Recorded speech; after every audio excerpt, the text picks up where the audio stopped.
Salam ekranlardagi qadrli do'stlar, Ta'lim namoz programmasi orqali yana sizlar bilan yuz ko'rishganligimdan to'liq xursandman. Men program riyosatchisi Guzada. Shinjang Ko'nak fan texnik cheklik shirkati ko'rgi media ishxosi tarqatgan Shinjang Saray yemek-ichmek mulozimat cheklik shirkati tajridorligidagi Ta'lim namoz programmasidagi bugungi alohida soniga yaqinda torda tarqalgan Ata arzusi filmida Jasur doktorning rolini Naytvoyga yetkazib olgan ko'rmanlarning olqishiga erishgan do'stimiz Adiljanni bugungi programmamizga alohida taklif qildik. Adiljan, programmamizga xush kelibsiz. Rahmat.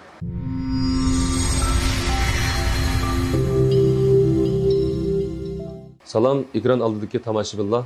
Ta'lim navosi programmasi orqali hammanglar bilan yuz ko'rishganligimdan intayin xursandman. Unda bo'lsa Adiljan, sizning shu Ata arzusi film orqali nurg'un to'rdoshlar alayda yaxshi ko'rdi. Ko'milib qolgan oltin qaytadan bayqaldi desakmi bo'ldi-chi. Biz sizni qaytadan bayqadik. Endi sizningki o'qish tarixingiz, shu kasbiy hayotingizga nurg'un to'rdoshlar alayda qiziqish mumkin. Sizning o'zingizning og'zida bir qisqacha anglab ketamdi. Mening yurtim Aqsu Kelpindan. Men bu yerda cho'ng bo'lgan 2010-yili Beijing Markaziy teatr institutining kino teatr aktyorlik kasbiga qabul qilindim. 5 yil o'qib qaytib keldik. O'qish bitirib qaytib kelgandan keyin cho'ng filmlarda, kechiliklarda nurg'un xizmatlarni qildik. Endi turmush sababidan, nurg'un sabablar tufaylidan hozir Aqsuga qaytib keldim. Mush Aqsuda yerda turmush kechirib mevatimiz. Adiljan, o'zingizni tanishtirib ketganingizdan xush bo'ldik. O'zingiz shu aktyor bo'lish uchun qanday afzalliklarni hozirlagan bo'lish kerak deb qaraysiz? Bundan yaxshi savoldan bir so'radingiz. Men bu vaqtda bir qisqacha tushunchamni deb qo'yay. Men o'ylayman, endi aktyorlik degan bu kasb shu san'at sohasining eng yuqori pallasi deyishim bo'ladi. Chunki aktyorlikda masalan faqat rol olishlam yo'q. Naqsha, usulni bevosita kasbiy usul deb ketmaymiz. Buni harakat, badan mahorati desak bo'ladi. Andan keyin shu do'rash, andan keyin bularda chuqur bo'lish tegishli kasbiy sapa ham psixik sapa chuqur bek yaxshi bo'lish kerak. Bu hamda masalan buni nima deb tushuntirasiz desangiz, bir rol faqat u rolninki tashqi qiyofatini do'rash bilan cheklanib qolmaydi. Masalan, shu obrazninki ichki hissiyoti, uningki ichki hissiyotning kelib chiqishiningki aq ko'rinishi, biz nima sababdan zaten bu holat kelib qolgan. Har bir ko'z ifodasini tatib, badan ifodasi, chiroy ifodasi hammasini birga akilelab, yig'inchoqlab, yug'ura olgan chaqda, andan bu haqiqiy bir mukammal bir obraz shakllandi. Shunga bu aktyorlik unda osonlam, bundalam o'ynab qo'ygan bir kasb emas. Endi bizmi 5 yil Beijingda kasbiy bilim o'qidik. Masalan, bir kichik bir kartinani biz tahlil qilish uchun tahlil darsimiz borda o chaqda. Bir kichikkina bir ko'rinishni tahlil qilishimiz uchun bir kun, ba'zi chaqlarda 4 soat, 5 soat ashtaq tahlil qilib, zodi nima uchun mushtar bo'ldim? Zodi nima uchun ko'ngil yerim bo'ldi? Bu ko'ngilni kim yerim qildi? U ko'ngilni yerim qilgan qarshi taraf kim? U nima uchun ko'ngilni yerim qildi? Masalan, ashdan savollarni tug'dirib, o'zimiz ichidan ashning obrazning ichiga kirib, singib, ash obrazni o'zimizga aylantirib o'tgan chaqda, biz boshqa bir odamga o'zgargan chaqda, andan bu obraz texmi yo'ruq, texmi mardan olda ro'yobga chiqdi. Shunga bu aktyorlikda hamda o'g'inish tish ishlar bek jiq. Men hozirmi texmi bu aktyorlikni to'liq ichidan vujudiga yetkazib o'ginib bo'lolmadim deb qarayman. Davomli o'ginyapman. Demisimi shu bir rol elish haqiqatan bir odamga nisbatan bir odamni doğrash, masalan, chiroy ifodasining doğrash, bu bir oddiy ish bo'lishi mumkin. Masalan, siz hozir meni ma'lum bir yoki kulgan yoki bo'lmasa ochiq qilgan chiroy ifodani doğrab berang desangiz, men doğrab bera olishim mumkin.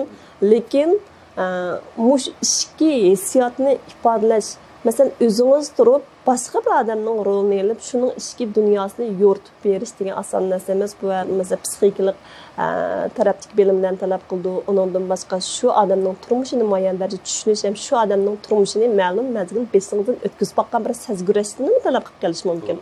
Shunga aktyorlikqa nisbatan ham mening tushunchamda noyati ko'p iqtidorlik, masalan, naqsh muzikada bo'lamdi yoki rol olishiyat bo'lamdi. Ko'p iqtidor yetildirgan mushundoq odamlar aktyor bo'la oladi deb qarayman. Hozir shu to'r supularininki ko'plab maydon kelish bilan nurg'unlagan to'r cho'lponlar maydon kelyapti. Sizlarniki kasbiy bir artist bo'lish, kasbiy bir aktyor bo'lish sifatinglar bilan mushu to'r cho'lponlarga deydigan qanday yurak so'zinglar, qanday taklifinglar bor? Endi bu vaqtda bir o'zimning tushunchamni o'tirib qo'yay. Bu nihoyat yaxshi savol bo'ldi. Biz endi hozirma taraqqiyotga erishib nurg'un suhbatlar barliq kelyapti. Uningga erishib nurg'un yaxshi asarlarmi Abay siz degandek nurg'un to'rt cho'lponlarmi barliq kelyotidi. Buni yaxshi ahvol. Endi ularni biz cho'qim hurmatlashimiz kerak, ham ularning tirishchiligiga qo'l qo'yamiz. Biroq mening ularga deydigan ikki qiz bir o'zimning ko'ngil so'zim. Biz mayli qandoq bir asar ishlaylik, biz cho'qim shu asarni ishlagan ekanmiz, shu asarga mas'ul bo'lgan asosda, masalan, shu asar xalqqa yuzlangandan keyin bir 10 odam shuni ko'rsa, onun bir 6'sının ideyasini o'zgartirligidek va yoki shularga azdir ko'pdir bir tarbiyaviy ahamiyati bo'laligidek yoki shularning bir yurkiga ta'sir qilaligidek bir asarlarni ishlasak, menimcha buning unumi ham yaxshi bo'ldi deb o'ylayman. Endi aktyorlik sohasiga yuzlangan turdagi ba'zi cho'lponlarga, masalan, mening yurak so'zim, hozir biz sharoit to'liq. Masalan, atrofimizda ustozlarimiz bor. Va yoki hozir videolog yoki xat orqali yoziladigan, o'ginadigan nurg'un asarlar, materiallar bor.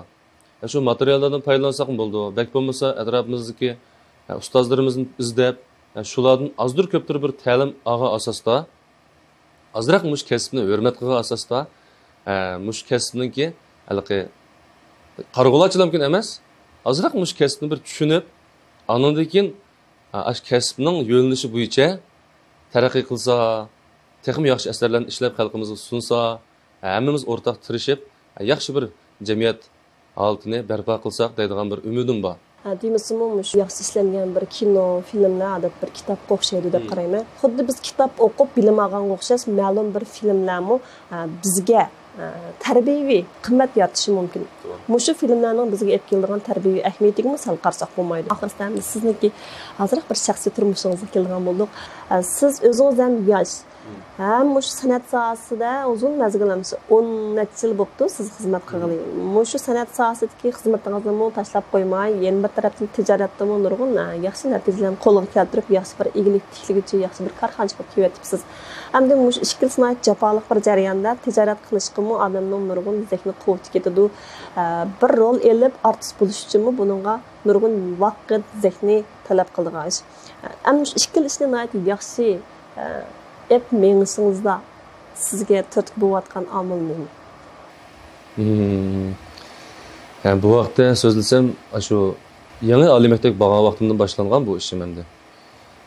Men mush aktyorlik, kino degan narsani tushunishga boshlagan vaqtimda, buni ichiga kirib, haqiqiy tushungan vaqtimda bu kino, bu kasb boshqa bir sohalarga qaraganda iqtisodni bekroq talab qiladigan.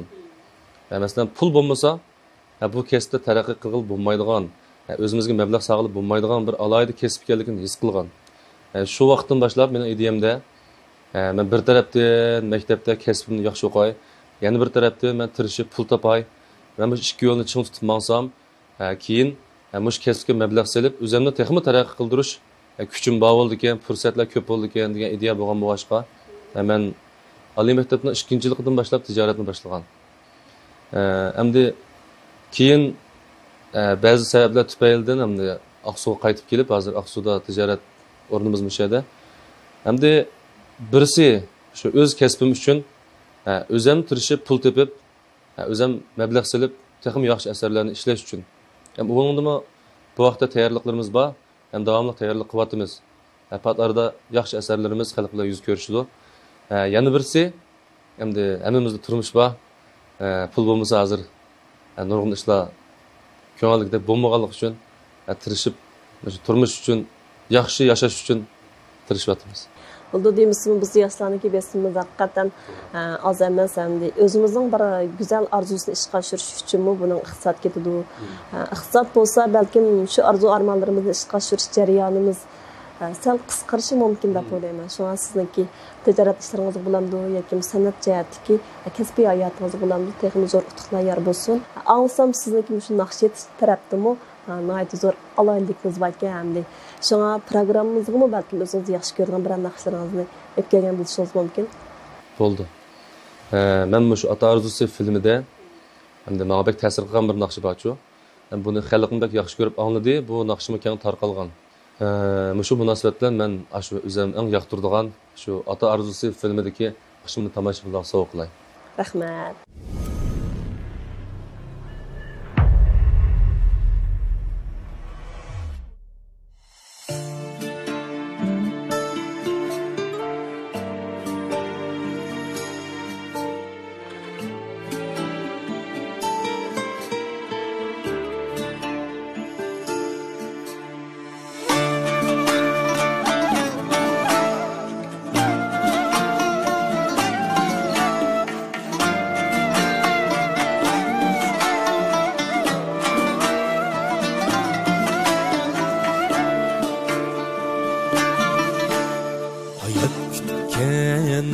kelgeymi ko'zing to'lgan bilan yoshqa ko'zing to'lgan bilan yoshqa yenib kelgeymi ketkenler beshing urgan bilan toshqa beshing urgan bilan toshqa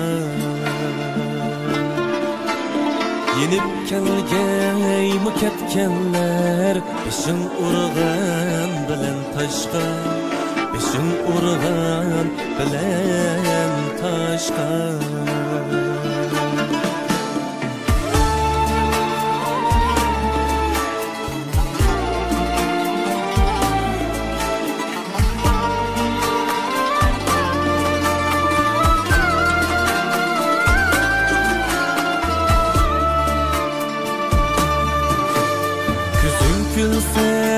Köngül külmey, hayat başka, yaşaş başka.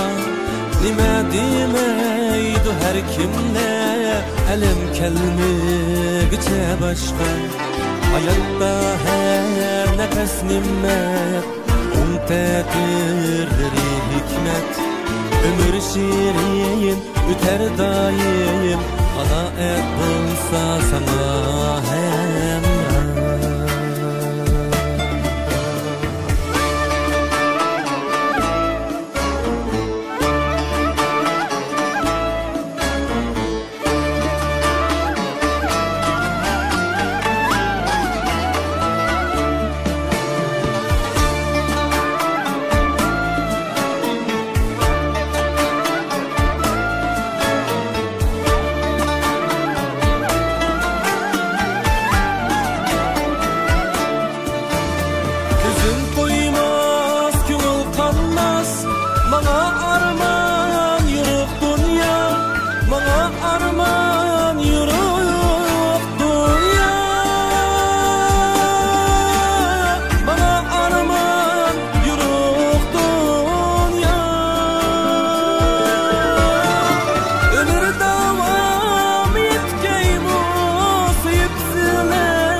Şaşka inaklık gevheri kaldı Jigit kız bağımı asraşka İnaklık gevheri kaldı Jigit kız bağımı asraşka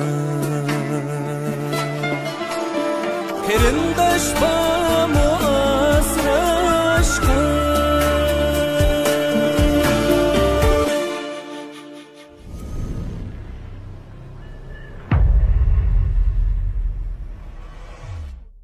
Adılcan naqşlarınızı anlap ötdük. Hakikaten avazınız şunda yaxşı. Naqşı orundaşıyatdımı. Hakikaten iqtidarınız var ki, iqtidarınızın yana bir qatam qaylı boldum. Bunun da keyingi kesbi hayatınız texmi güzel, texmi parlaq bolsun. Belki ekran aldaki dostlarım sizin naqşlardaları yaxtırıp anladı sizinki aktyor rol elişiyatlan emas, naqşı orundaşıyatdım artıqçılığınız bağlıqı. Ben to'da sayin bir qatam tülüp yetdi. Vaqt münasibət bilan proqramımızdaki dostlarım axırlış aldı turupdu. Adılcan sizga rahmat vaqt chiqirib shu programmamizga qatnashib berdingiz. Ham o'zingiz afsus bo'lganki, bundan programmamizga texnik ko'p vaqtingizni chiqirib ko'proq yaxshi asarlaringizni, yaxshi taklif fikrlaringizni berishingizni umid qilamiz. Ekran oldidagi do'stlarimga rahmat aytamiz, chunki sizlar vaqt chiqirib shu programmamizni ko'ryapsizlar, yoqtiryapsizlar. Sizlarga rahmat. Undaq bo'lsa Adiljon ekran orqali do'stlarga aytadigan qanday yurak so'zlaringiz bor? Tarım Navası programımızın Aksu diyarımızda surat yanılaqalını anlap şunçilik hoş buldum. Mübarek bolsun. Yana şunun bilan birge Tarım Navası programımızını ro'yobga chiqargan, shundaqla jaboliq xizmat qilayotgan barliq ish xizmatchilarga men chin ko'nglimdan rahmatimni bildiraman. Rahmat Adiljon, rahmat.